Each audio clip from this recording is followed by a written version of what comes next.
বন্ধুরা, রাজা হরিশ্চন্দ্রের প্রাসাদ,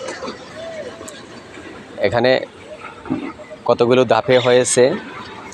এই সেই হাজার বছর আগের সেই প্রযুক্তির মাধ্যমে সেই চুন সুরকি দিয়ে যেভাবে তারা ঢালাই দিত, এই ইটগুলো হাজার বছর আগের ইট। আবার কিছু আছে 90-র দশকে যখন সংস্কার করা হয়েছিল, সেই ইটও কিছু আছে। ওই যে নিচের দিকে দেখাচ্ছি, ওই যে ওইগুলো, এই যে এগুলো। আর এই যেটা এগুলো যেগুলো আপনারা দেখতে পাচ্ছেন, আমরা যার উপরে এখন দাঁড়িয়ে আছি, এই ইটগুলো হাজার বছর আগের। আপনারা দেখে নেবেন গুগলে, রাজা হরিশ্চন্দ্র কত শত বছর আগে এখানকার রাজা ছিলেন। হ্যাঁ, ইটের প্রশস্ততা চিকন এবং পাতলা, কিন্তু অনেক টেম্পারযুক্ত ছিল তখনকার ইট। হ্যাঁ, এবং যে ঢালাই, এগুলো তো কোনো রকমই টেম্পারলেস হচ্ছে না। তবে খুব সুন্দর লাগতেছে। আমরা হরিশ্চন্দ্রের বাড়ির আশপাশ ঘুরে দেখছি, কিন্তু সংশ্লিষ্ট কর্তৃপক্ষের কাছে নিবেদন জানাচ্ছি আমরা, যেন এর চতুর্দিকেই পরিকল্পনা মাফিক কিছু বৃক্ষরোপণ করেন। বৃক্ষরাজি না থাকলে কোনো কিছুতেই শোভামণ্ডিত পায় না। এই যে এই কয়েকটা বৃক্ষ আছে, এগুলি অপরিকল্পিত। এই যে কয়েকটা খেজুর গাছ, আর ওখানে একটি পুরাতন কাঁঠাল গাছ, এখানে একটি, আর কোনো গাছই নেই। এই যে পুরোটাই খালি। এই যে কক্ষগুলো ছিল রাজা হরিশ্চন্দ্রের, যেগুলো মানুষ বলে দেবে গেছে, হয়তো প্রাকৃতিক দুর্যোগ কিংবা যে কোনো কারণে এগুলো দেবে গেছে।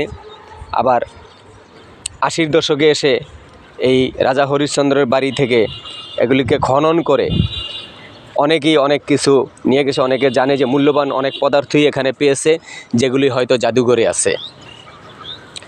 আমাদের ওগুলো প্রয়োজন নেই। আমাদের প্রয়োজন এই প্রাসাদটি যেন চিরকাল জেগে থাকে, রাজা হরিশ্চন্দ্রের নামটি যেন চিরকাল মানুষের মনে থাকে।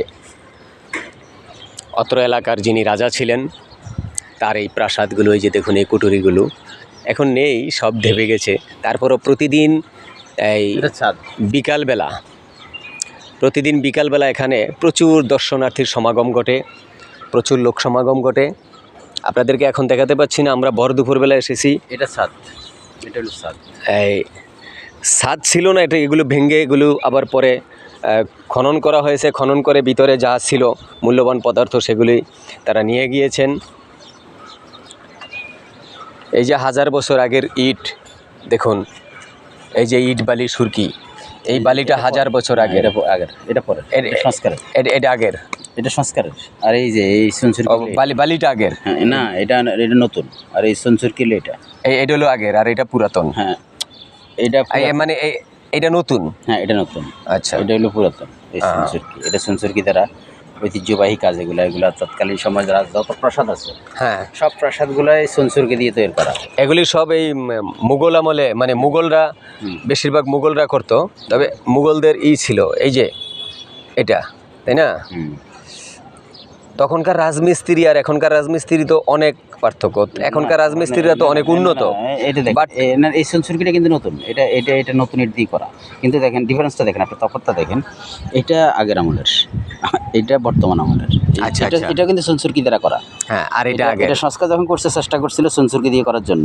আপনি দেখেন মর্নিংটা কেমন, এটা কতটা মানে ইয়ে করা হয়েছে, মানে তৎকালীন প্রযুক্তি না থাকার কারণেও এটা এত চিকন, এত মানে শক্তিশালী করা হয়েছে। আর এটা দেখেন, এটা মানে অনেকটা হ্যাঁ, এখন বর্তমানে আধুনিক প্রযুক্তিতে আসে মোটা, হ্যাঁ, এবং এটা ছুটে যাচ্ছে। আর আগের যেগুলো, সেগুলি এখনো খুব মসৃণ, তাই না? খুবই স্মুথ। যাই হোক বন্ধুরা, আপনাদের দেখালাম। আমরা আমাদের এই কন্টেন্টগুলো দেখে লাইক, কমেন্ট, শেয়ার করে আমাদের পাশে থাকবেন। আমরা এরকম নিত্য নতুন আরও ডকুমেন্টারি আপনাদের সামনে উপস্থাপন করার চেষ্টা চালিয়ে যাচ্ছি অবিরাম। ধন্যবাদ সবাইকে।